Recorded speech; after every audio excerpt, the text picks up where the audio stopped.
Sveiki, štai ir dar vienas statomės namą video, kuriame parodysiu, kaip darėme pusiau ventiliuojamą fasadą ir medinį karkasą skalūnų. Kodėl sakau pusiau ventiliuojamas fasadas? Nes naudojame PIR plokštės, kurių nelabai galima priskirti vėdinamai sistemai, tačiau vėdinasi vieta tarp PIR ir skalūnų. Visur, kur bus dedamas skalūnas, suklijavome FinFoam FF PIR plokštės, tai yra parapetų dalyje, ant vienos sienos bei ten, kur skalūnas leidžiasi žemyn. Prieš klijuojant PIRą reikėjo užpildyti dvitėjinių sijų lentynėlės, tą padarėme su XPS plokštėmis. Tose vietose, kur į lauką išlindo sijų galai, Paulius prisuko OSB, kad paviršius būtų lygus su siena ir būtų atrama PIRui. O ten, kur buvo murlotai, paklijavo XPS. Va, dedasi šitas, prisiklijuoja ant putų, čia va gaunasi lygu. Tada ant jo suksis kiaurai į blokelius, suksis Cam5 ant Cam5 tašelis, kuris bus išlindęs iki parapeto viršaus ir prisuktas irgi prie parapeto viršaus. Ir horizontaliai bus sudėta konstrukcija, ant kurios tvirtinsis skalūnas. Ačiū už dėmesį. O šitą visą klijuojam ant putų ir jaučiu visą namą klijuosim su putom, nes kai purški visų plotų, tai užsipildo minimaliausi tarpeliai tarp putplasčio, gražiai viskas priglunda ir nieks neatšoka. Plokštės klijavome purškiamais Goodfor termoizoliaciniais klijais.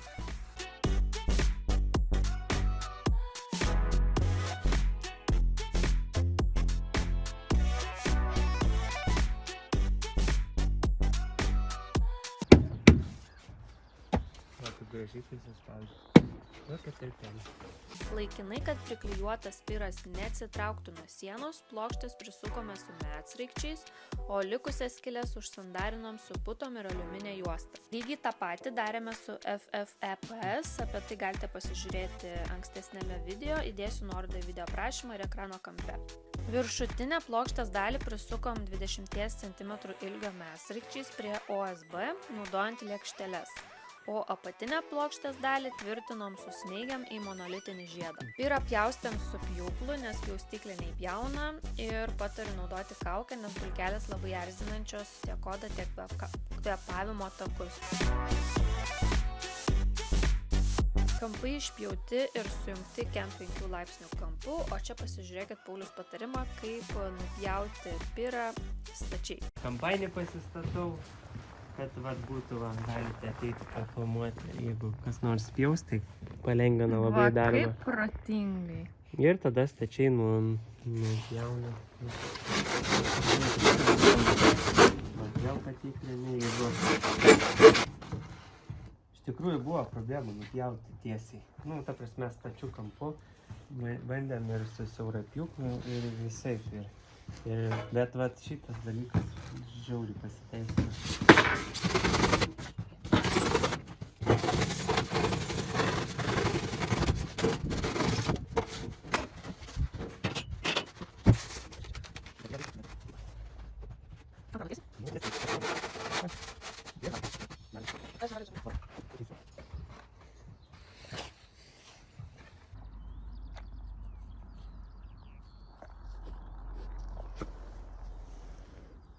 Čia va eis dar skalūnas, ten jau tinkas.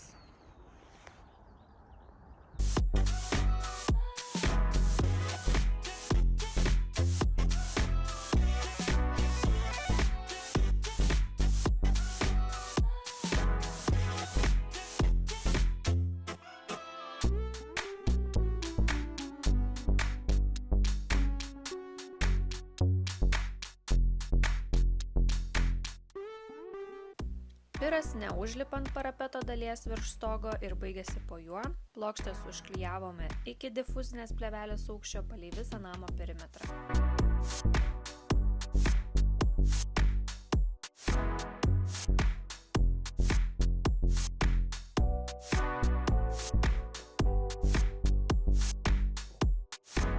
Dar, kad pasilengvinti darbą, po PIRų prisukome gipso kartono profilį, kad išlaikytumėm tiesią liniją aplink namą.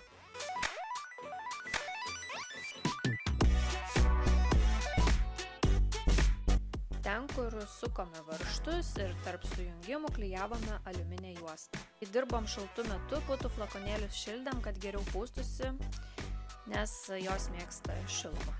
Šiaip šitie visi darbai užtruko labai ilgai, nes pradžioj dirbom po plėvele, kuri buvo skirta apsaugoti stogą, kol neuždėtas EPDM-as, kas buvo labai nepatogu. Taip pat šį etapą darėm prabėgom, kai būdavo laiko nuo kitų darbų, tad išsitęsė į labai ilgą laikotarpį ir visus metų laikus.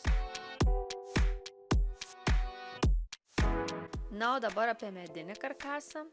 Pirmiausia, nusipirkus medieną ją impregnavome, visą statybinę medieną name iš medžio bičių.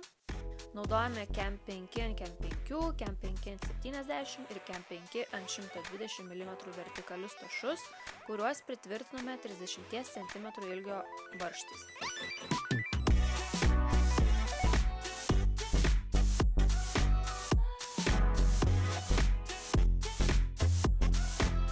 Apatiniai varžtai susukti 45 laipsnių kampu, o visi kiti 90 laipsnių.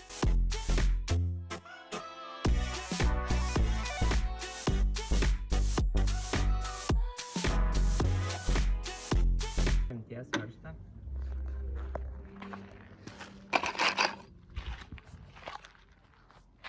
Nu, pala pabandys. Spenelio vos nedarė.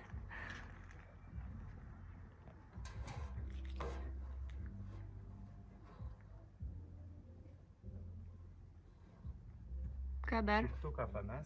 Suktuką. No. Ne. O, ne.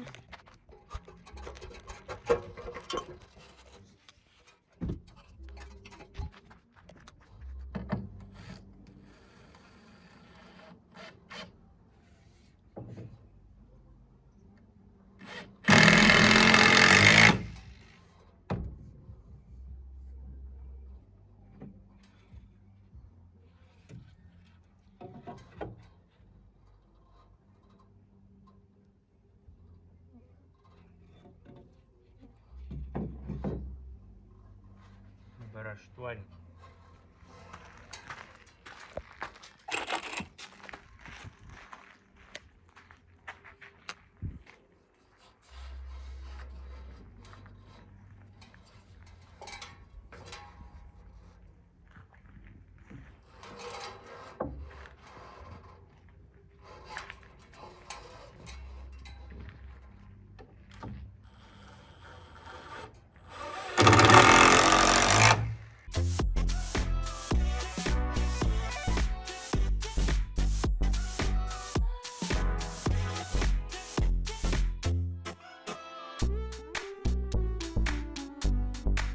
Naudojame 27 ant 70 mm horizontalius grėbėstus, kuriuos susukame pagal skalūno žingsnį. Pastarieji pritvirtinti 6 mm nerūdijančio plieno varžtais Pax.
Trumpus grėbėstus buvo gana paprasta užsikelti ant pastolių, o su ilgais teko pavargti. Aš su ilgesniu pagaliu palaikydavau juos iš apačios, kad Paulius galėtų tiesiai juos prisukti.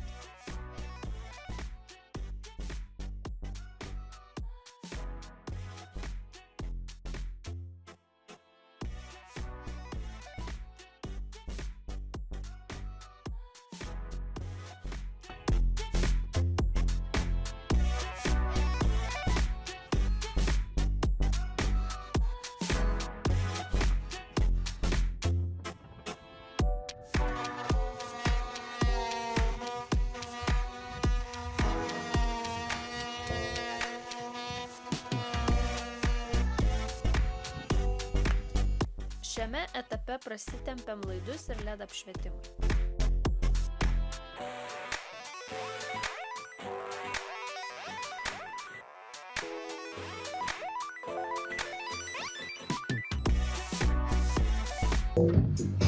No. Bet turi būti šita labai tiesi. Koks įrankis fainas. Jeigu šita kreiva, tai ir ta bus kreiva. Na, kadangi žinau, kas darė.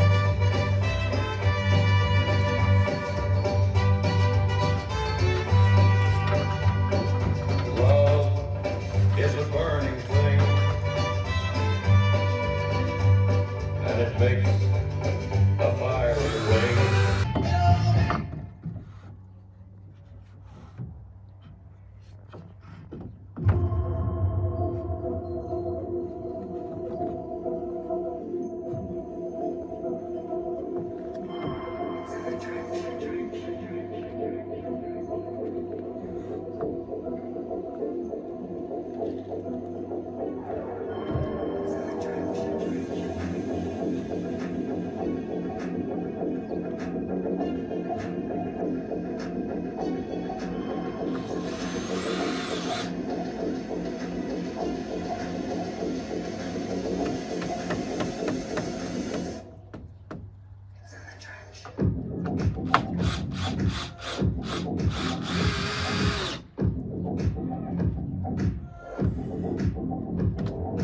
Kolonoje taip pat paslėpėme vieną lietvamzdį.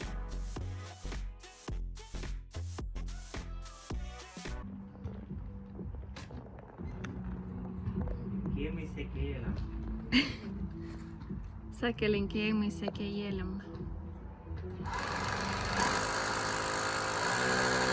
Karkaso montavimo darbai irgi užtruko labai ilgai, nes teko ir demontuoti jau prisuktus tašus, kadangi pakeitėm skalūno žingsnį ir labai daug matuoti, kad visas skalūnas sueitų gražia vientisa linija per visą namą ir pakišinėti daug pakištukų, kad viskas būtų tiesu ir labai daug laipot kopėčiamis, žodžiu, pakartoti nesinorėtų.